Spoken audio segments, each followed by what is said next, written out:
Hi, this is Tanya Jones and Miss Jazzy, and we're going to be doing a assignment 9 of identifying muscles and bony landmarks. So the first thing we're going to look at is the deltoid tuberosity. On the deltoid tuberosity, we want to find the scapula, the dorsal border of the scapula up in here, and we're going to come caudally to that to find the spine of the scapula, which we are then going to palpate down towards the acromion process. And then cranially to that is the greater tubercle, so coming back into here, of the humerus. And distal to that on the lateral border is the deltoid tuberosity, just in there. Wonderful. Spine of the scapula, back where we were, which is of course the scapula here. We went to the caudal border, we palpated 2 fingers down towards along the spine, and then of course we hit the acromion process as well, which is distal end of the scapular spine. The wings of the ilium at the back of the dog here are located caudal end, and we can palpate them together to locate the sacrum through here. The greater trochanter of the femur is distal to the ilium, so down in here, and we're looking for those little seat bones in there. And then we are moving across is the ischium tuberosity, just in there. And then again, moving across into the sciatic notch, which has got a little dip in the middle. And our next bony landmark in front of that is the greater trochanter, coming around this way, is the greater trochanter of the femur. The patella, the best way to find the patella is by grasping the quadricep group here and moving down towards the first bony landmark, which of course is the patella bone, just in here.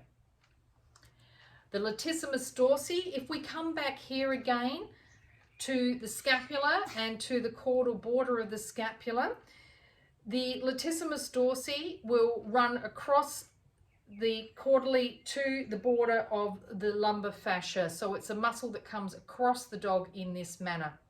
The bicep tendon at the elbow, if we come to the front of the dog again, down to the brachium area, sorry sweetheart, and we're looking at the muscles down to the elbow, the medial tendon in here, just in there, or in this side, just in here, is of course the bicep, just medially into there.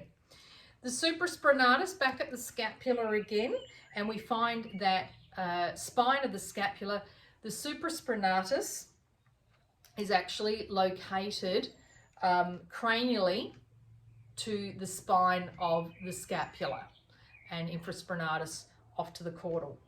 Medial gluteal, we come back to the wings of the ilium again, and the medial gluteals are caudal to the wings.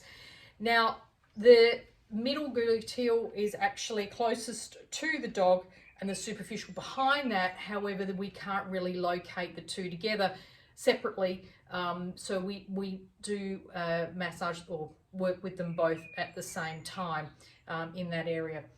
Bicep femoris, we're again at the back of the dog here, but the bicep femoris is part of the hamstring group, which comes off of the ischial tuberosity, and the bicep femoris is actually the lateral, so coming through here, it sits laterally on the side, just through this section here of the hamstring group. And then lastly is the cranial sartorius, which forms in the quadricep area in here.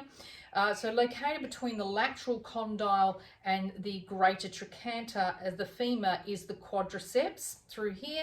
The deeper muscle cranially is the sartorius, and you can grab it as a tube of muscle just up here as it goes into the pelvis area, just through here. Thank you.